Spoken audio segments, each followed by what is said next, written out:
Hello tout le monde, on se retrouve aujourd'hui pour une nouvelle vidéo et normalement, si je dis pas de bêtises, aujourd'hui c'est la dernière vidéo de l'année 2016 que vous allez voir sur ma chaîne. Donc je voulais vraiment en profiter pour vous remercier pour cette année qu'on a passée ensemble. Je n'aurais jamais pensé que tout ça arrive en fait quand j'ai repris ma chaîne en main. Vous remercier pour votre bienveillance, pour tout votre amour, pour tous les commentaires que vous m'avez laissés, que ce soit sur YouTube ou sur les réseaux sociaux. Vous remercier pour la communauté qu'on a créée un petit peu partout et vraiment voilà, je voulais vous remercier du fond du cœur parce que je suis très reconnaissante de tout ça. Et donc comme je vous le disais, mercredi aujourd'hui on se retrouve pour un nouveau tuto nail art sur le thème du nouvel an, justement pour vous donner une idée de manucure à porter pour le 31. Donc voilà, j'espère sincèrement que ça vous plaira et c'est parti.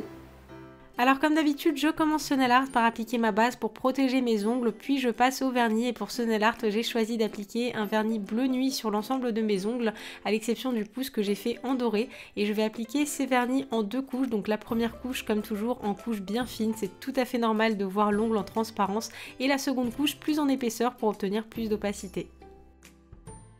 Je nettoie ensuite mes contours avec un pinceau plat et du dissolvant et ensuite c'est tout à fait optionnel, j'ai ajouté une couche de top coat matifiant pour jouer sur le contraste mat métallique, mais si vous n'avez pas de top coat matifiant, vous pouvez très bien continuer sur une base classique, ça ne pose aucun souci.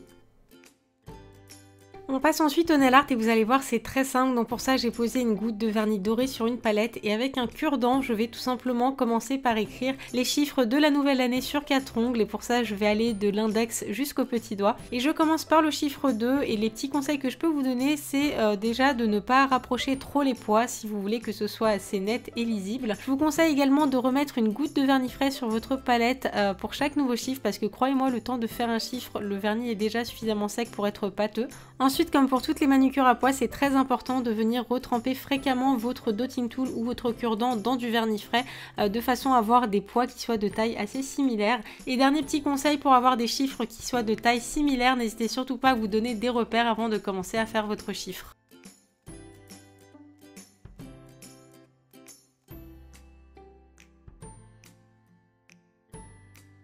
On passe ensuite à l'horloge pour faire sonner les 12 coups de minuit, donc pour ça je vais me munir de mon pinceau fin. Et avec le vernis bleu que j'ai posé en base sur tous les autres ongles, je vais d'abord écrire le nombre 12, puis le chiffre 3, le chiffre 6 et le 9 de façon à poser le décor. Et pour obtenir une jolie écriture et un tracé très fin, je vous conseille de travailler uniquement avec la pointe du pinceau sans écraser. C'est très important également de venir retremper votre pinceau dans du vernis dès qu'il n'écrit plus. Et après, bah voilà, il n'y a pas de magie, c'est vraiment l'entraînement qui vous permettra de réussir de mieux en mieux ce genre de nail art.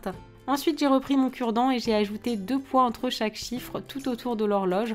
J'en ai ajouté un dernier bien au centre, puis j'ai pris du vernis noir et toujours avec la pointe de mon pinceau fin, j'ai ajouté les 2 aiguilles. Et si vous n'avez pas appliqué de top coat matifiant comme moi tout à l'heure, c'est le moment d'appliquer une couche de top coat pour garder votre manucure plus longtemps et la faire briller.